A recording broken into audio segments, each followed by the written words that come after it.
Ladies and gentlemen, welcome aboard our flight from Manila to Doha. We're anticipating smooth skies and a comfortable trip ahead. Thank you for flying with us. Sit back, relax, and enjoy the ride.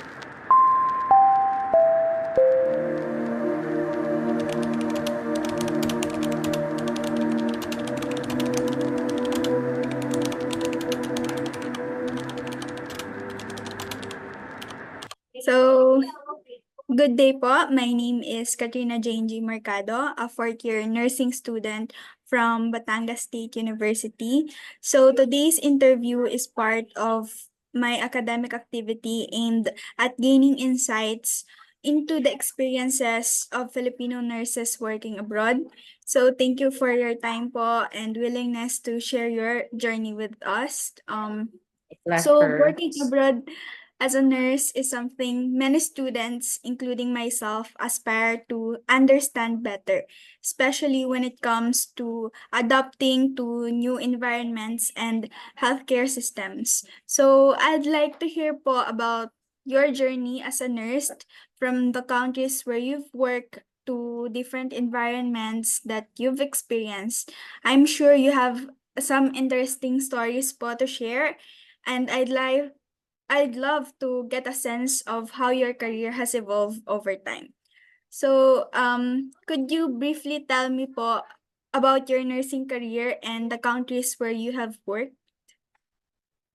Um, let's go with countries first. I started here in Doha, Qatar, and then I was able to work in Canada as well, and also in Dubai. Those three countries I have worked as a caregiver and as a nurse. So, what motivated po you to work or to pursue nursing opportunities abroad doon po sa three countries na inyong sinabi? Definitely family. That's the first and very firm motivation to be an OFW to help them. To help. Dahil po sa Yeah. wage. Yeah. So, how did the cultural environment in the countries you've worked differ from that in the Philippines? Very huge difference. Let's start with culture, then after language, and then what they call this, behavior. I think those three are the major Differences.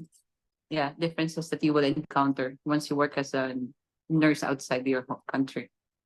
Can you cite po the cultural difference between the Philippines and the countries that you've worked? Currently now in Doha, definitely there's a huge difference between the culture from Philippines and here. Because of course, this is a Muslim country.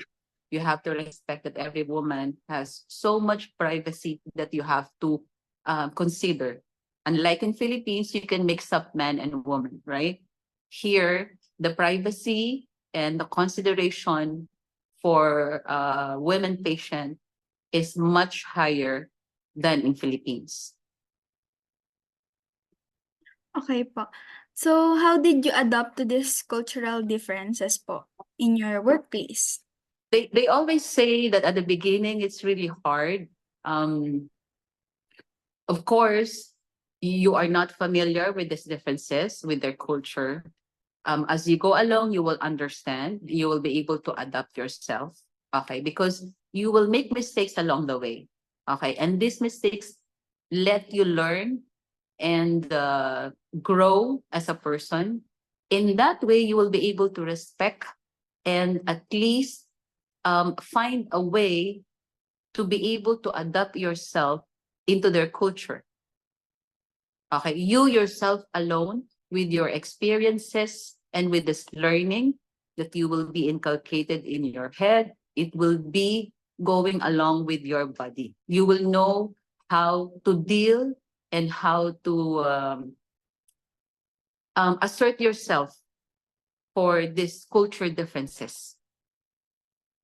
I see. So experiences and mistakes makes you adaptive in your workplace. So, in terms of healthcare naman po, how does the healthcare system in these countries that you've worked compare to the healthcare system in the Philippines, different or similar? There's a big difference. There's really a big gap because here, firstly, the money consideration, because the payment or the money that they will require compared to Philippines is not that much. It's not like a standard before you were able to be accepted in the hospital. Here, as long as you have the resident card, you just show, or the health card that the ministry or the government will give you, you just show it to them, okay, and then they will smoothly accept it, okay, without you giving monetary payment right then and then, okay. So in this way alone, it's really different because you know how it works in Philippines, right? You are not going to be able to be accepted right then and then with the hospital if you will not make monetary payment yet. Yes, I understand. So when it comes to money payment or money standardization, there's a big difference with the country that I am in right now compared at home. So other than that po, from the country prioritizing the healthcare because people have the access to the healthcare, could you share also some difference po aside from that to in healthcare practices or in policies in the country that you've been working? Apart from that, I think I could say that the environment of the hospital itself is way different. Here it is much advanced. The machines, instruments, and all the, what do you call this? The advancement in technology that the doctors and nurses are being able to utilize in order to assist patient is way advanced than in Philippines. You get what I mean? Yes po, I get what you mean. Since there is a big gap or difference between Yes. countries like in the Philippines and the country that you've been No, because working. we have to consider also, that our country is a third world country compared here in Doha, Qatar. The economy is much stabilized and much better compared to our country. So that's why they were able to provide all of this facilities and at least, how to say that, not much higher, but I don't know how to put it in words, but it's really, the gap is really way big. Yes po, because of the budget coming from the government. Uh-uh. So, how did you handle any difference po in the medical protocols for patient care standard in the country that you are right now? Patient care standard. How I was able to handle it? Yes po. Is there any differences in medical protocols po and how did you handle those in terms of patient care standards? Hindi kasi, how to say this? Hindi kasi ako talaga nag-work in a hospital setting sa Pilipinas. Nag-intern lang din ako, like what you're doing right now.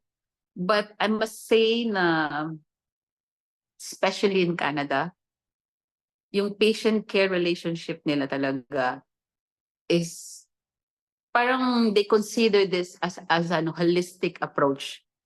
The way you read it at book, yung sinasabi nila in the book that there is holistic approach between patient and nurses. You get what I mean? These are being applied in these mga first world country. Na i-apply talaga nila yan. Okay? Ayoko sana maging sounded like devastated yung Pilipinas. Like, wala man lang tayong ganon. But in reality, if I will put it in reality, I must say na talagang the way they write the book in the first world country, it's being applied. But in Yeah. our country, It's it's a big different. no. Yeah. It's not only different, but it's really not being applied. You know yung Opo. sinasabi ng tender loving care, Opo. okay? With the way doctors and nurses handle these patients, you are giving them extra careful TLC. Compared to Philippines, sometimes, you know naman, I'm being realistic ha. I don't want to put sugar coating on every words that I'm gonna say. Kasi I'm realistic yung gusto kong maging approach ninyo. In real world, pag sa Pilipinas you don't have money and you don't have, and alam mo naman sa atin, backer system and all of that. This patient or this holistic approach cannot be applied to you as a patient. Okay? But here, sa mga bansang sinabi ko, regardless if you have money, regardless of your status, regardless of what's your position, or if you're not educated, or if you're, let's just say example, construction worker, they will apply the same holistic approach that they are giving to the rest of the patient. You get what I mean?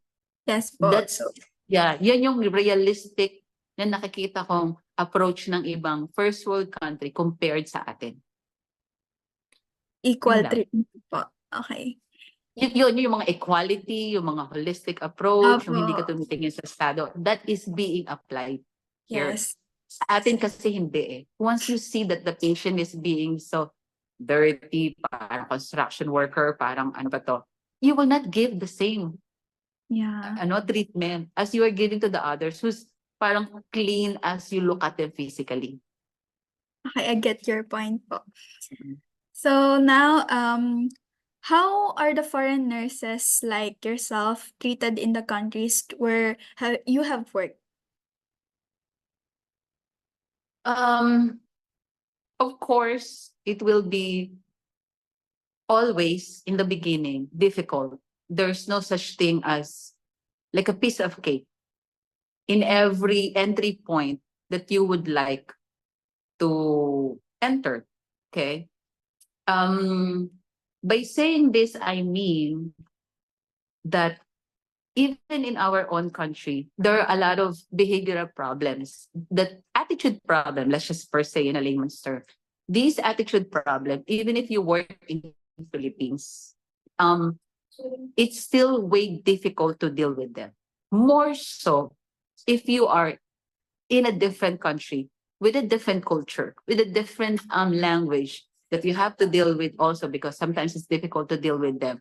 Angry na pala sila, but for you it's like, okay. You get what I mean? So, how to put this? Behavioral problem of people are always present, no matter where you are. Okay?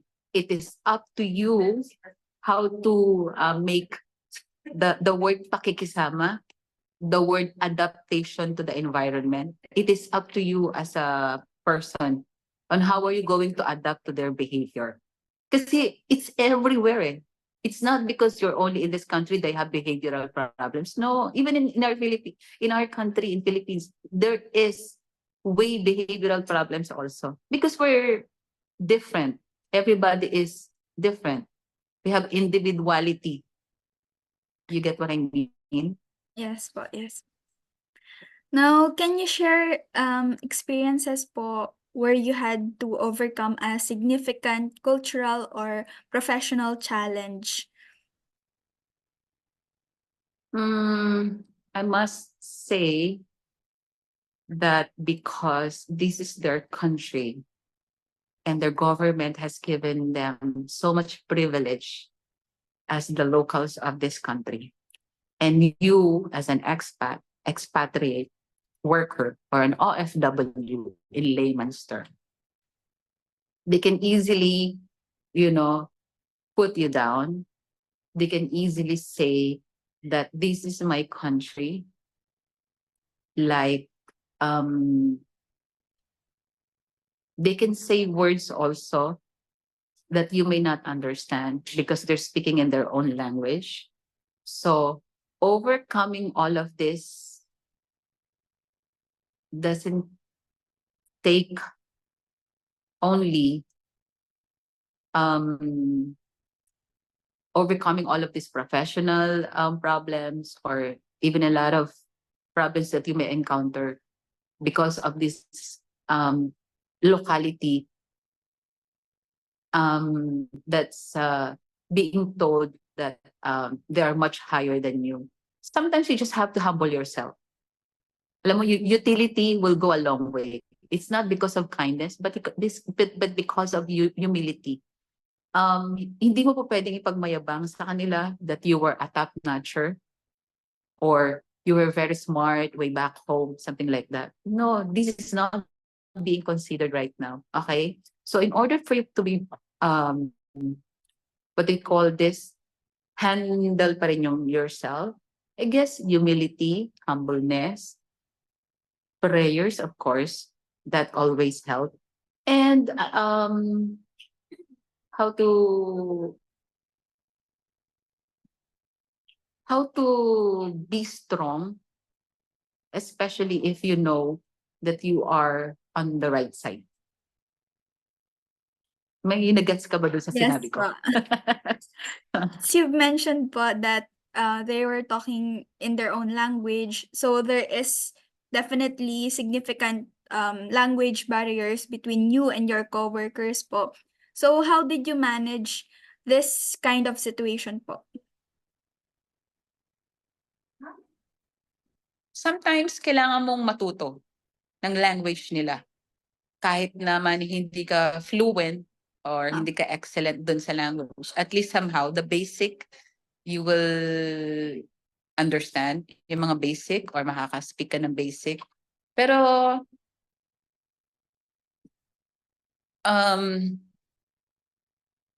lagi namang may language barrier kahit pa English ang salita eh. Oo, totoo yan. Kasi sometimes yung language nila dito when it comes to English, hindi rin naman ganun ka excellent. So, laging may adjustment on your part. Okay, it's either mag-study ka ng basic or magsalita ka ng English din pero hindi naman din nila naiintindihan.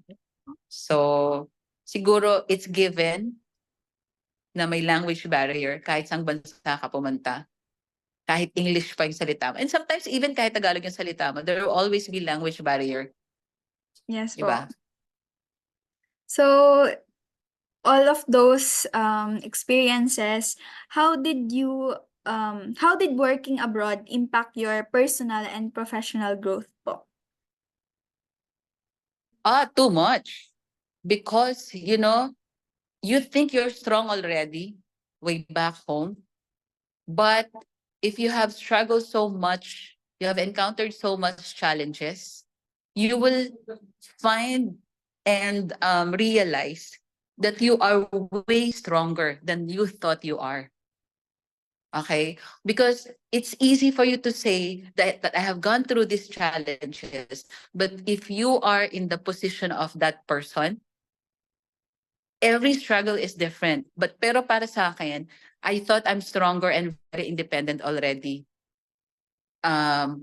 But with all the challenges and difficulties and etc. that you will experience here, you will realize you will be able to embrace yourself, that you're much stronger than you thought you are. Gets mo ako? Yes po. Especially when you are being for example, I'm giving an example. Apo.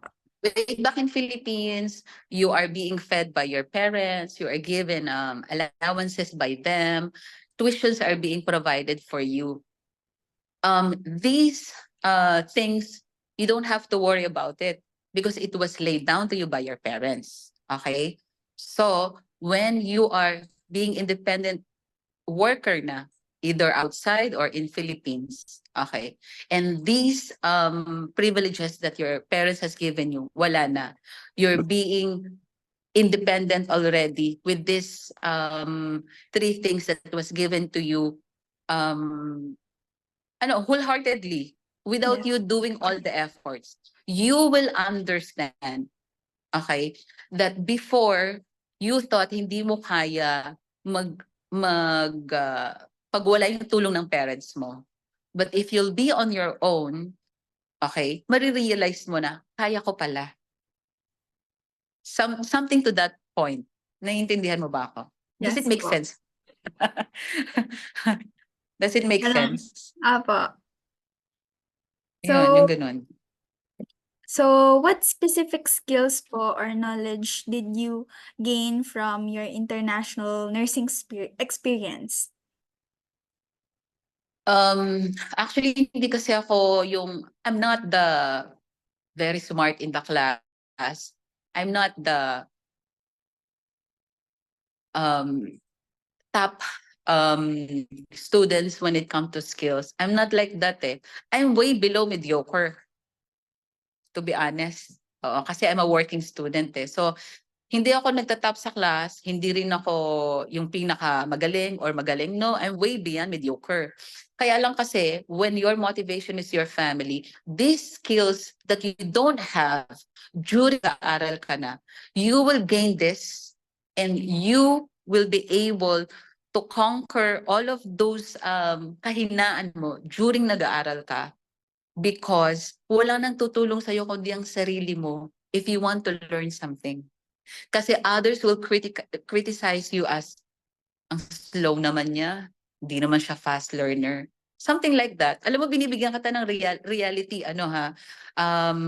ayoko kasi ng parang, alam mo yung going around the bush, giving you all the positivity. No, that's not the reality here as an OFW. There are people, even if like, parehas kayo ng nationality, there are people who will put you down because you're not smart as them.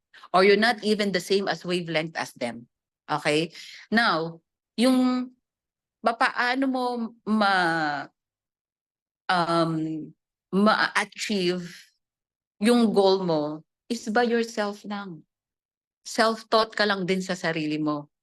Ikaw lang din, sarili mo lang din ang magiging backbone mo when it comes to conquering those challenges. Or want to learn something, skills wise, you are not good. How to say this? Hindi ka rin bookish, hindi ka rin ano. But you want to learn, your persistency to learn is there. You want to teach yourself. Maybe you're slow progress. That's what I call myself. I'm slow in progression. But my persistency is there. Okay? Oh, there are people who's like smart as, they will understand right then and then. They're skill as, parang they will get the skills right then and then. Pero the persistency, if it's not there, they will get bored, right? Parang they easily get bored. I understand that already. So, it will connect again sa behavior. Right? Kasi they easily understand things. They easily get the skill set. So, they will easily get progress. They will get bored sooner or later. So, dito na mag-aano yung attitude nila that they think they're higher than everyone else. Right? So, me as a below mediocre, the consistency is there. Yun ang kailangan eh. Consistency, persistency, and yung willingness sa'yo na alam mong there will still a lot that you will learn. Even though you've been here in the company for 2 or more years, or more than 2 years or 3 years like that. Sana may nakukuha ka, no? I make sense ba I when agree with I you po. answer Opo. your question? I agree with you po na consistency is the key talaga Mm-mm. at be persistent po kasi kapag you don't have the motivation to do so kasi you'll eventually break down or burn out from doing things Hindi na lang burnout, marami akong kasabayan dito because they're well off in the Philippines. Hindi sila sanay sa hirap ng, alam mo yon, kikitain ng pera maliit lang. Hindi sila sanay eh. So after 6 months, they have decided to go back. Alam mo yon.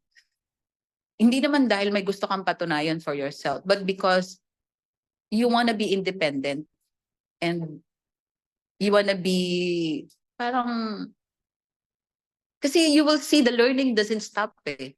Even mag 50 years old, 60 years old ka, you will still, there still will be a lot of things that you will learn and discover for yourself. Okay? So Yeah. don't be sad or depressed pag you're not good at this or you're not good at skills, you're not smart at this one. Kasi everybody has their own strength and weaknesses. Even if you're the top notcher or the smartest person in the class, you will always have weaknesses. And nagmamatter yan, how are you going to recover from those weaknesses and become at least good. Di ba? Opo. Parang medyo nakaka-relate na po ata. Oo. Sana. So, what advice would you give to nurses who are considering to work abroad po? Good. That's a good question. Advice. I have so much advice to give them. With my personal experience na lang, okay? I don't have any experience, as I've told you, in hospital setting in Philippines or even in a clinic. It's a zero experience for me. Then I started here in Doha as an admin worker. I works in an office. So for a long time, like more than 5 years, I thought hindi na ako magiging nurse. Though I passed the exam, ha? I thought hindi na ako magiging nurse kasi parang they will not accept me. You know how hard it is when you don't have experience. A lot of companies will not accept you or even give you a higher salary because they thought because you don't have an experience. So why they're going to hire you? Diba dito yung struggle natin eh. So my advice for you, like what my father told me, don't give up.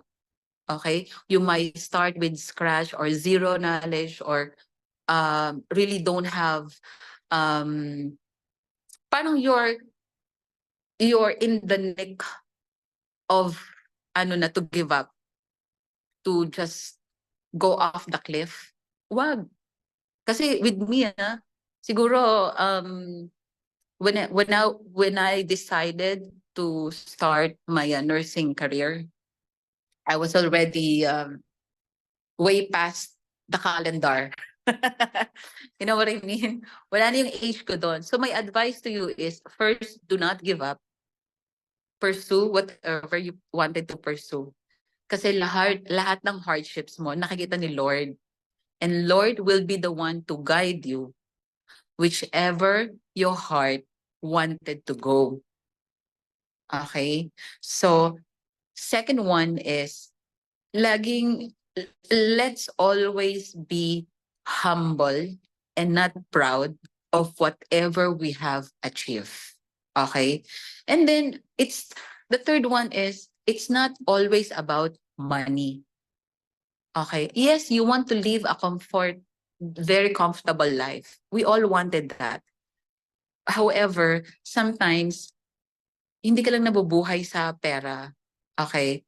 Lagi mong iisipin na, I'm doing this, for example, if you work as a caregiver or you work in a hospital, even though the person is very rude or nasty personality, on your side, you should always think right, like, okay, nasty ka sa akin, you're very rude to me, but I'm still gonna give you a holistic and an equal approach of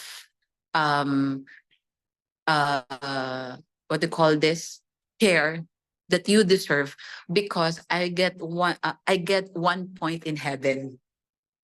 You know what I mean?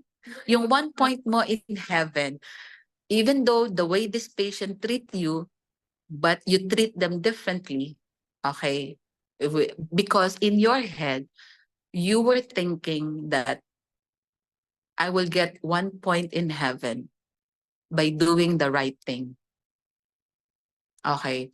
Tsaka lastly, siguro, do not forget to always pray for, yun nga, siguro a humble, not arrogant heart and attitude. Okay? Kasi lahat ng desire natin, we can easily get that. Ang problema, once you're there, how are you? 'Di ba? Are you the arrogant type? Are you the humble type? Are you the generous type na na-achieve yung goal? 'Di ba?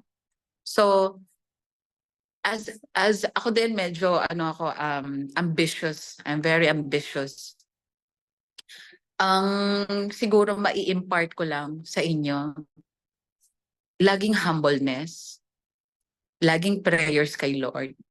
Tapos siguro kung talagang, alam mo, it's easy to say but it's so hard when you're in front of a very irate patient, when you're in front of a very rude patient. It's so hard to have the same composure as you have right now. It's so hard.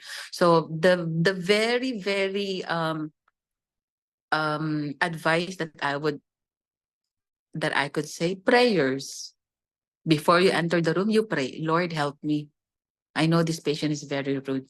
You touch his heart so that the rudeness will not be applied to me, because I just want to take good care of him.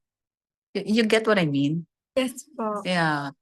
Because that really works for me, That really works.